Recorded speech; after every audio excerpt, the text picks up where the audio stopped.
Today's story is the talent show from the Black Lagoon. Let's go.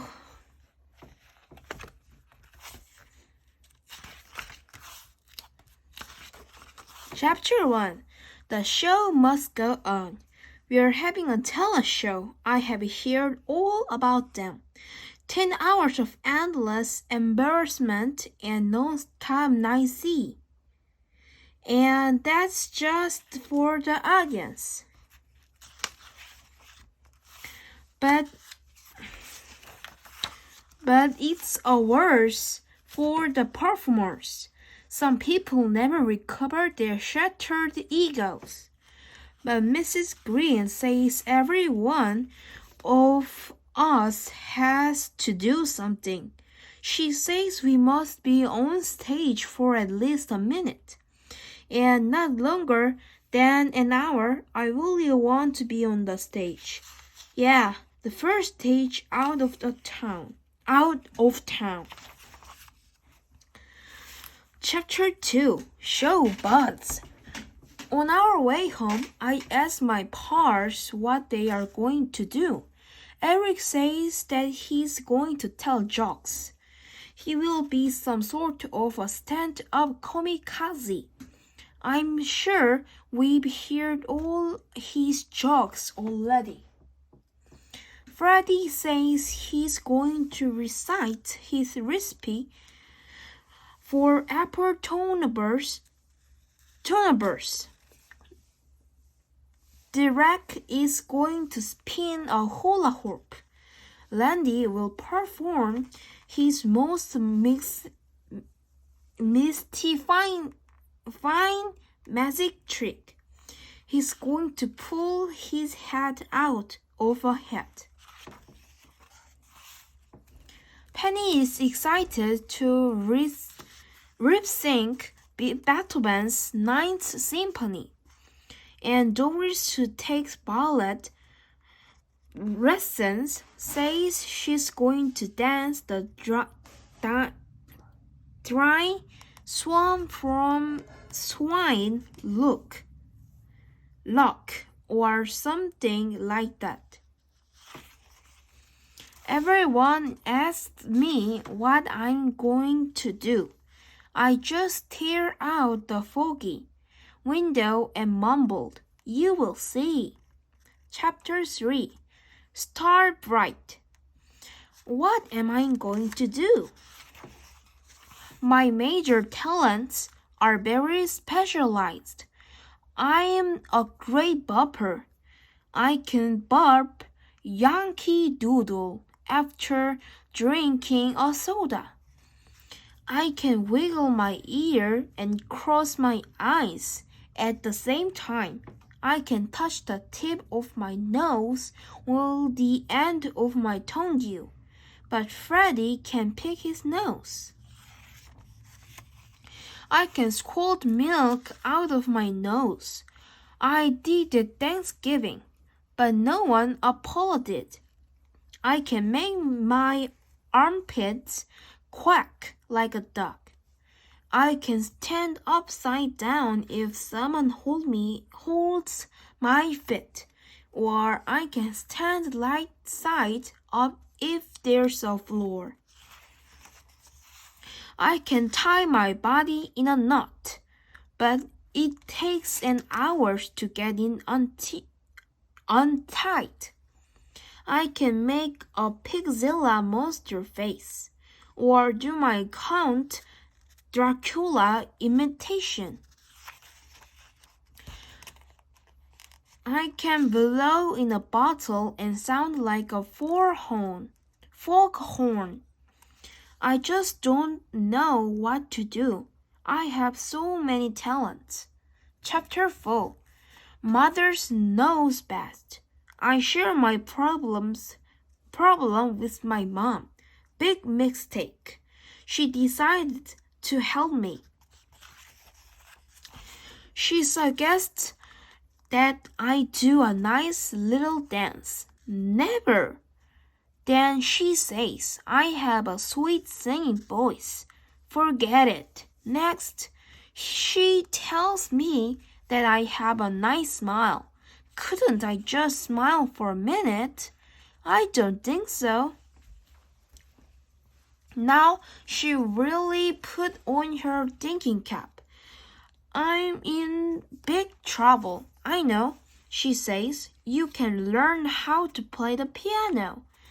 And before I can throw up or even yell, she is already calling. Mrs. Fumble, the piano teacher. Oh, great. Now I have to take piano lessons.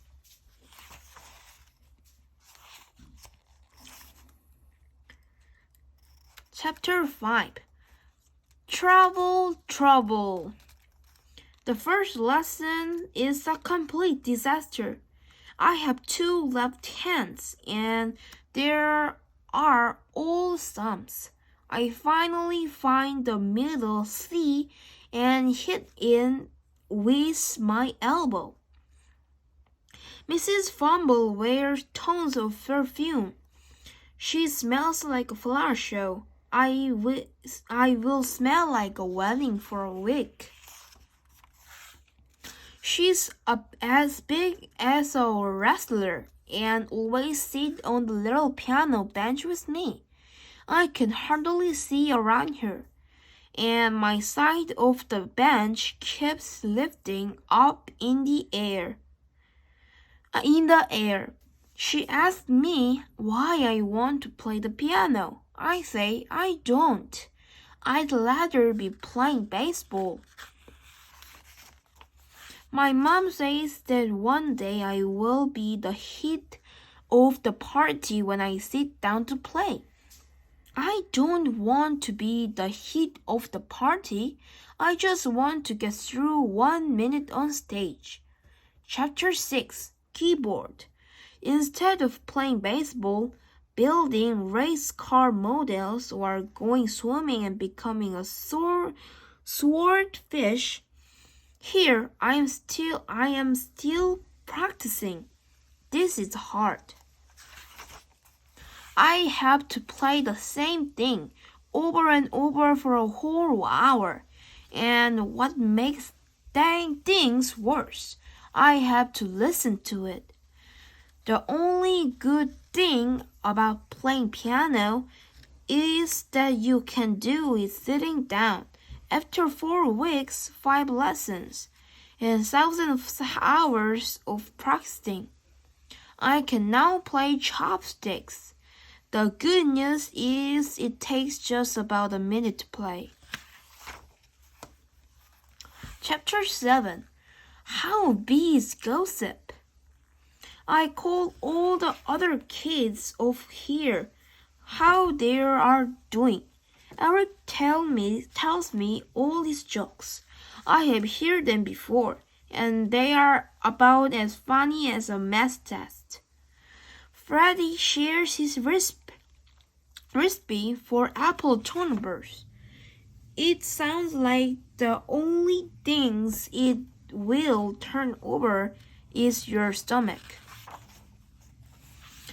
Derek says he's a little bit dizzy from the hula hooping. Landy the Magnificent tells me that great magicians never give away their tricks. Penny says her ribs are in a cast.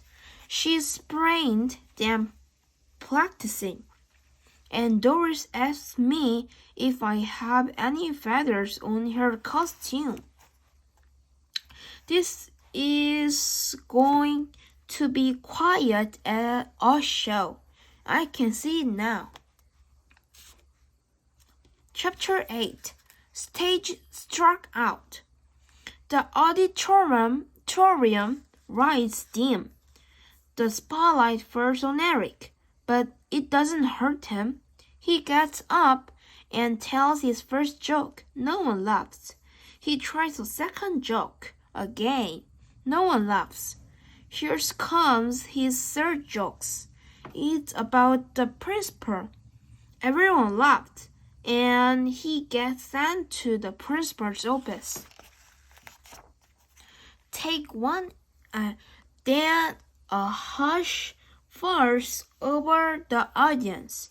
Freddie, who's wearing a chief's hat, opens his cookbook and reads the recipe for apple turnovers. Everyone's mouth is watering. It's close to lunchtime. Then Landy comes out. He's wearing a magician's hat. He tells the audience that he's going to pull a human head out of it. There's a slow drum roll, and he pulls the hat off his head, bows, and walks quickly off the stage. Everyone is mystified.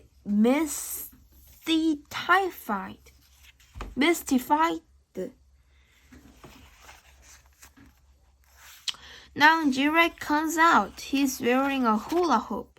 He spins it once and it spirals down to his feet. Everyone boos. He lifts up the hula hoop and tries again. It drops straight to the floor. But Jirek doesn't give up. He keeps trying for an hour. Finally, Mrs. Green comes out and pulls him off the stage with the hoop. Penny walks on stage. Her ribs are out of the cast. Soon the CD is playing and we have to wait for a moment until people start singing. But when they finally do, the CD starts skipping.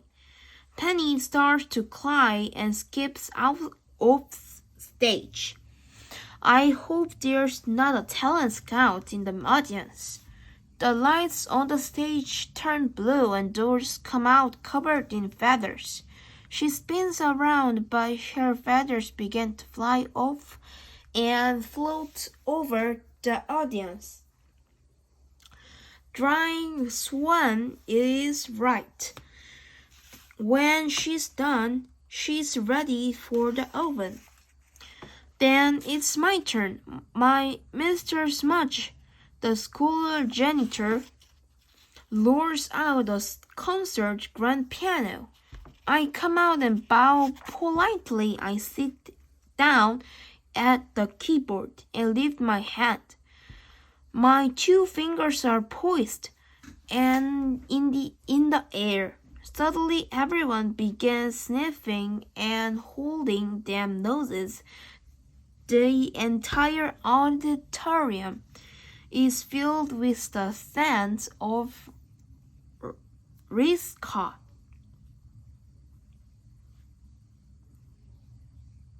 Shades of Mrs. Fumble.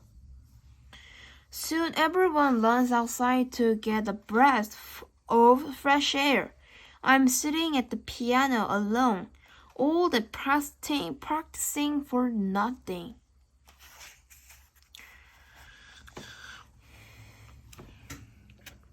Suddenly, I wake up. It's time for bed. I can't believe the talent show tomorrow. Chapter 9. It's Kurt Train.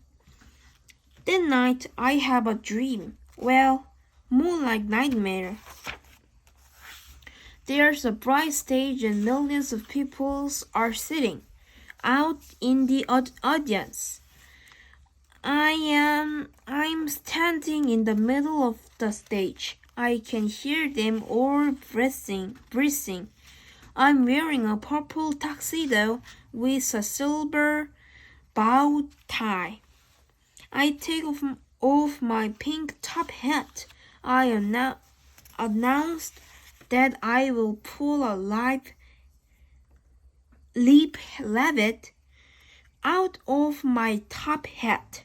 There's a slow drum roll as I reach into the hat and pull out a mouse. Everyone shouts, "That's not a rabbit!" I reach back in the hat and pull out a cat. The audience yells, "That's not a rabbit either!" I keep on trying the trick until the stage looks like Noah's Ark. Everything from aardvarks to zebras, but not one rabbit. Everyone boos, and then threw carrot at me. And finally the curtain comes down. Well, it's 10 a.m. showtime. Everyone in school fills the auditorium. Little kids, big kids, teachers, and relatives, all expecting to be entertained. We huddle together backstage. Doris is in her feathers. Freddie is in his chief's hat. Penny is wearing lipsticks. Landy is in his magician's hat. And Eric is wearing a lead ball on his nose. That's funny stuff. The lights slowly dim. The curtain rises, and we point to Eric. He's first. He steps out on the stage. All eyes are on him. He taps the microphone. It sounds like elephant on a giant trampoline. He clears his throat and tells his first joke. Everyone laughs. They applaud when Freddie leads his recipe, and they gasp when Landy takes off his hat and pulls out Waldo, our class hamster. Derek has tied his hoop to his belt, and he spins around. Penny lip-sync girls just want to have fun, and everyone in the audience wants to have fun too. Doris got through her dance, only losing 3 feathers. That's certain's a feather in her cap. Mr. Smudge slowly rolls out the piano. I come out and sit down, then I take off my shoes and my socks. I played chopsticks like it's never been played before with my toys, and the audience got wild. We're a hit. I have snatched victory from the toys of defeat. This is my first step to stardom. I hope we can have another teleshow next week. I will play chopsticks with my elbow. I am just getting warmed up. Thank you for the watching. Bye bye.